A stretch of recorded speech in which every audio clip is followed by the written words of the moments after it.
This is Abalone Caye. Located some 30 minutes off the coast of Punta Gorda, this half-acre caye forms part of the larger Port Honduras Marine Reserve. Its location is strategic, its continued existence is crucial. Abalone Caye, where we're at, is the ranger station that houses the park rangers of TIDE, of the Toledo Institute for Development and Environment, and also personnel of the Belize Coast Guard. And this is a strategic area because it's basically in the middle of the reserve, and so a lot of surveillance can happen from the station. There's a lookout tower at the top, and rangers can have a good idea of what's happening in the reserve and ensure that no illegal activities occur. So it is really in a strategic location within the Marine Reserve. The Toledo Institute of Development and Environment TIDE manages Port Honduras Marine Reserve, which encompasses more than 100 acres of marine and terrestrial ecosystems. TIDE rangers and Coast Guard officers are stationed at Abalone Caye, where they will keep a close eye over the reserve. The conservation zone, which only allows for recreational activities, is not too far away from here, and the rangers can actually see the conservation zone from this station. Abalone Caye is located in the middle of the reserve and acts as a central hub for TIDE's enforcement and research activities. It allows TIDE to carry out more effective patrol. But the ranger station, the work that TIDE does, and Abalone Caye is under threat.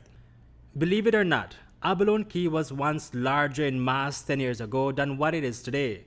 Mangroves grew abundantly, and the island was teeming with wildlife. A bird trail once existed on Abalone Caye, but that's all gone as the crushing waves have been slowly eroding the caye over the years.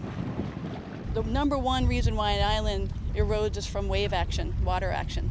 So the reasons behind this was, why is the water action stronger? Is the wind changed velocity, or have we ocean currents that have changed in the area? Some of this could be from increased storm surge or increased storm frequency. That's a possibility. There are lots of reasons why that started from the beginning, and some of it was because possibly removing some of the reef rubble rock to build the station, and also removal of the mangroves initially. Those are things that might have caused the erosion on this side later on.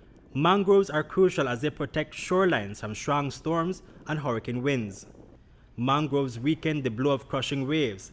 Its roots prevent erosion by stabilizing sediments. TIDE has begun restoring the mangrove population in the caye. So we tried replanting using a method where you have actually the tubes, and you plant the mangroves in the tubes to protect them from the storm. We realized that planting them in the tubes has helped the mangroves to survive the wind and the wave action. And as you can tell, some of the mangroves are growing very well in those tubes, so it is something that we can continue doing for sure. While the mangroves grow to mature stage and full protective capacity, TIDE implemented a band-aid solution by protecting the shoreline with gabion baskets. So we started with experimenting with bringing boulders from inland and putting them in gabion baskets.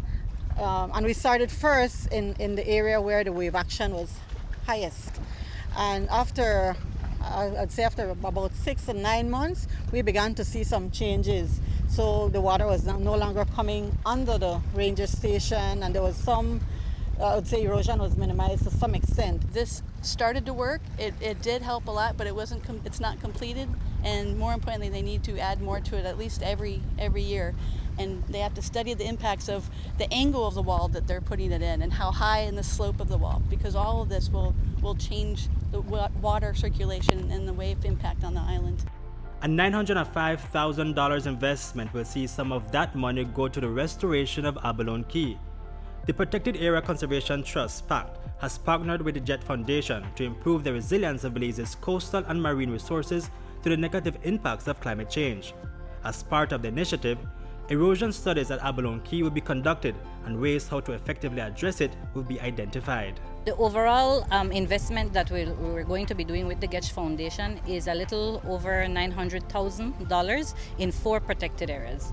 Port Honduras Marine Reserve, specifically Abalone Caye, is one of those 4 protected areas, and we're going to be investing a little over $353,000 in activities in Abalone Caye. We're going to be doing erosion studies to try and ascertain the main causes of the erosion issue.